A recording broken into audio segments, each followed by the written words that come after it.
दर्शक यति बेला काठमाडौँको माइतीघर मण्डलाबाट तपाईँहरूलाई मैले यो आइफोन टिभी नेपालद्वारा यस ठाउँमा के भइरहेको छ गतिविधिहरू तपाईँहरूलाई देखाउने जबर्को गर्दैछु। यहाँ चाहिँ सुकुम्बासी बस्तीहरूको आन्दोलन भइरहेको छ। शिक्षा स्वास्थ्य रोजगार ग्यारेन्टी गर भन्ने जस्ता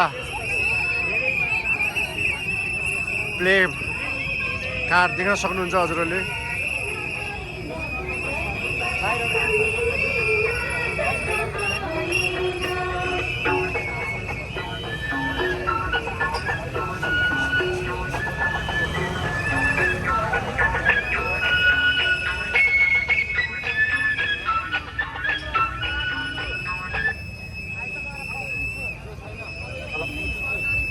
हेलो हेलो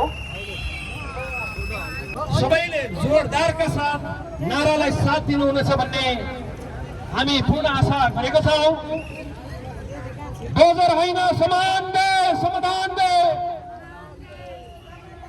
दोजर होइन समाधान दे, दोजर होइन समाधान। दर्शकबिन तपाईँहरूले देख्न सक्नुहुन्छ दुई लाइनमा बस्नुभएको छ उहाँहरू।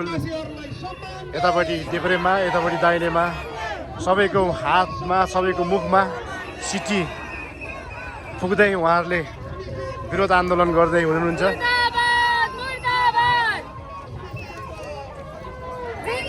तपाईँहरू देख्न सक्नुहुन्छ मुखमा सिटी फुकेर उहाँहरूले आन्दोलन गर्दै हुनुहुन्छ।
हस् धन्यवाद।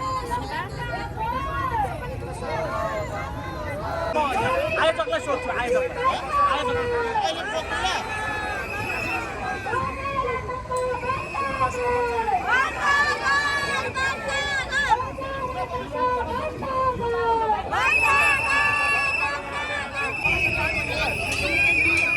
दर्शकबिन र्याली अगाडि बढिसकेको छ। उहाँहरूको मुखमा देख्न सक्नुहुन्छ सिटी बजाएर यस र्यालीलाई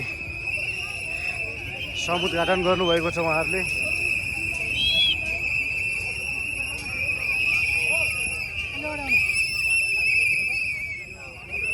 उहाँहरू बानेश्वरतर्फ जाँदै हुनुहुन्छ।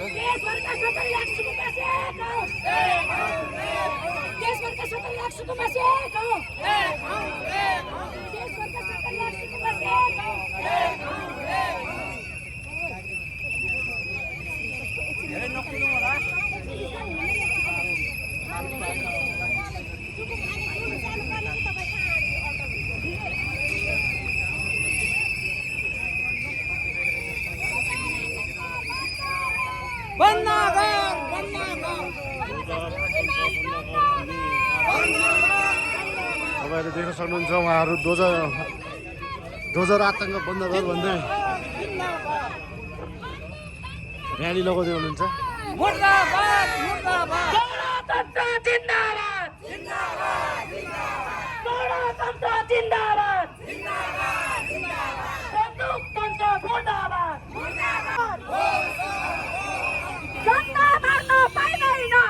दर्शकबिन उहाँहरू माइती घर मण्डलबाट पानेश्वरतर्फ जाँदै हुनुहुन्छ। उहाँहरूको यो आन्दोलन एकदमै ठुलो चर्को नाराबाजी तपाईँहरू देख्न सक्नुहुन्छ। उहाँहरूको मुखमा सिटी बजाएर उहाँहरूले आन्दोलन गर्दै हुनुहुन्छ।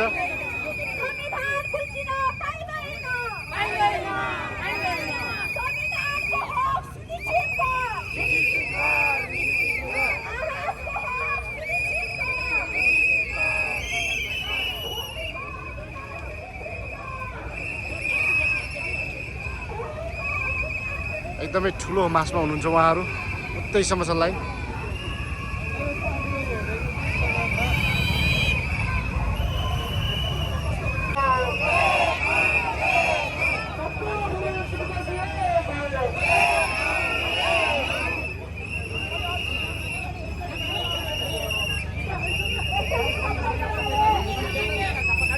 दर्शकबिन यहाँबाट चाहिँ उता जान दिएको छैन, देख्न सक्नुहुन्छ।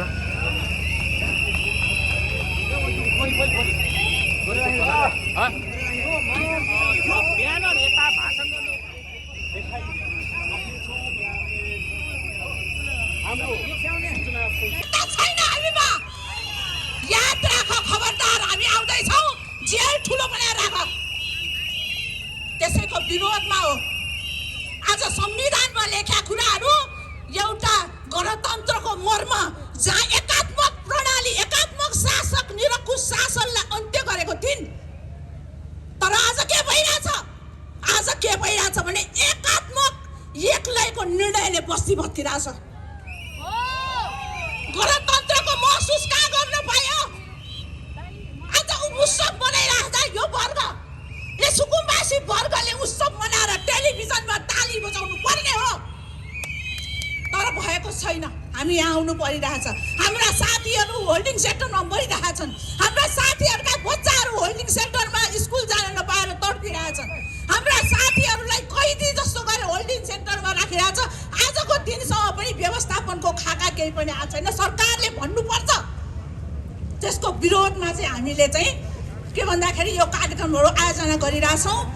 यही भन्दै गर्दाखेरि गणतन्त्र दिवसको यो 65 साल चाहिँ वैशाख 15 गते हामी यहाँ साथीहरू सबैजना यही ठाउँमा गणतन्त्र घोषणा गर्ने भनेर गर्नुपर्छ भनेर यिनै सबै साथीहरू यहाँ आएका थिए।